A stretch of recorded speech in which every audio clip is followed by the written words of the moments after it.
Hey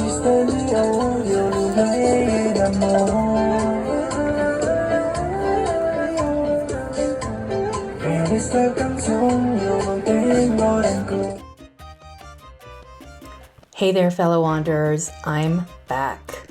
After a 5-month hiatus, I'm finally back to it. It's been a crazy time moving out of the US and living between Austin and Mexico City for 3 of those months. Anyway, I'm here to catch you up. I hope you're all doing well. And if you're new to my channel, welcome. And if you've been here before, I'm sending you a big virtual hug to welcome you back. In fact, I'm sending you 3 hugs because I need to make up for the time I've been away. I'm Becky, the slow traveling wanderer. So what have I been doing, you ask? What's been going on? Goodness, what hasn't been going on? That's the better question. If you've seen my last video, which was almost 6 months ago now, you know that I found an apartment in Mexico City and have begun living here. It took a lot longer to settle in than I imagined, mostly because I was traveling back and forth between CDMX and Austin, and I was trying to figure out whether I should quit my job, which I did, and so now that gives me more time to make content for the channel. So what have I been up to? Let's see. Since getting here, I've been taking salsa and bachata lessons in the park, and now they have them at other locations throughout the city. I bought new furniture for my place in Mexico City, and I got rid of the furniture that came with the apartment, or some of it at least. That took a lot of coordination and a lot of time. I've been wandering about the city, getting reacquainted with it. I've gone back to eating mostly plant-based, so I've been visiting a number of vegan restaurants and cooking a few vegan recipes. Then, as I left Texas, I had a bit of a health scare, so I had to nip that in the bud. That's also the reason why I've chosen to go back to being plant-based. I think the pandemic has really screwed with a lot of us in terms of just our health. You know, some people have been drinking a hell of a lot. Some people have just been eating crappy, which was my situation. Some people are depressed. Some people have anxiety. So definitely happy to be getting back to normal, which I'll talk about here in a little bit. I then traveled back to Austin to formally hand in my apartment there, and I sold off almost all of my stuff, including my car. So that took a lot of work. That brings me to mid-September. The city had been slowly creeping back to normal. Vaccinations in Mexico have reached the vast majority of the adult population.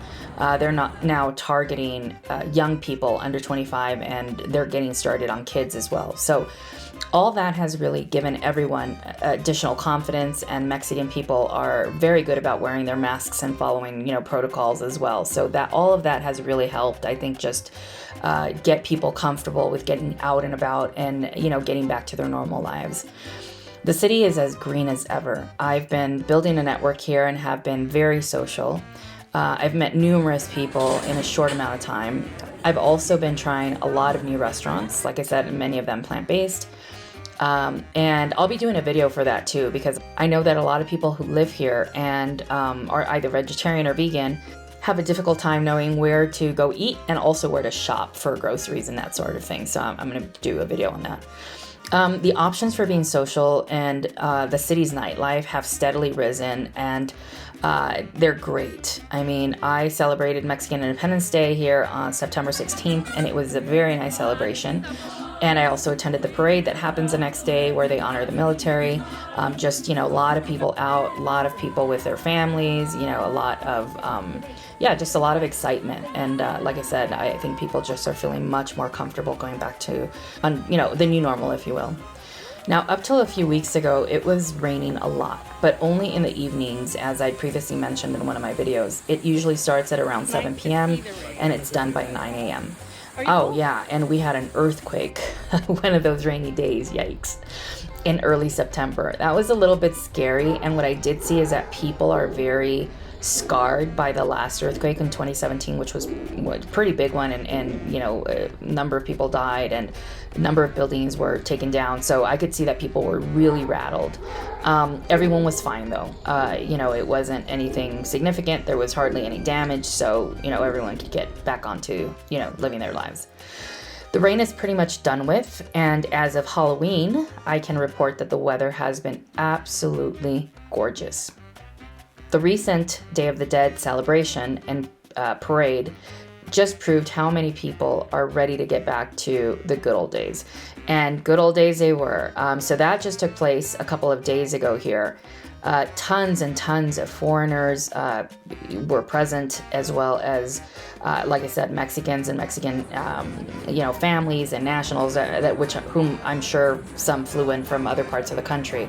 But I just happened to be coming back from California at the end of October, and I saw tons of foreigners. Like, the line at the airport for clearing customs for foreigners was ridiculously long. It took me an hour and a half to get through it, and that's the longest it's taken me in a long, long time. A lot of people were coming in for Day of the Dead and also for Formula One, which takes place here, I think, in a couple of days, over the 5th of November and the 8th of November, something like that. Anyway, I saw it with my own eyes, guys. In short, life is good, amigos. I am very happy with my decision to move here, and highly recommend it if anyone is considering it.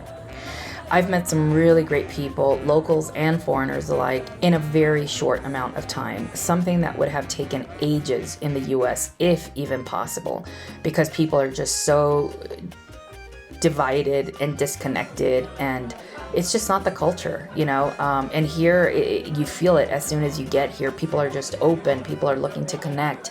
Like I said, whether nationals or foreigners, Mexico does something to you when you get here to just give you that, you kind of adapt to the culture of just being open and flexible and, very social and having very strong friendships and networks. And it's a great thing. So very, very happy. If you are contemplating visiting Mexico City or moving here, I can report that it's one of the best decisions that I've made in my own life. Well, that was a quick update on life in Mexico City, amigos. Stay tuned for my upcoming videos on various Mexico City topics, including videos that will help you better navigate the city if you choose to live here. All right, amigos, we've come to the end of our time today. I hope you found this information helpful. If you did, please give it a like and consider subscribing. Subscribing doesn't cost you anything, and you can just leave the subscription sitting there in your list of channels. It really helps, though, with my algorithm so that more people can find this video and find the channel. Okay, my friend. Hasta la próxima. See you next time. Bye.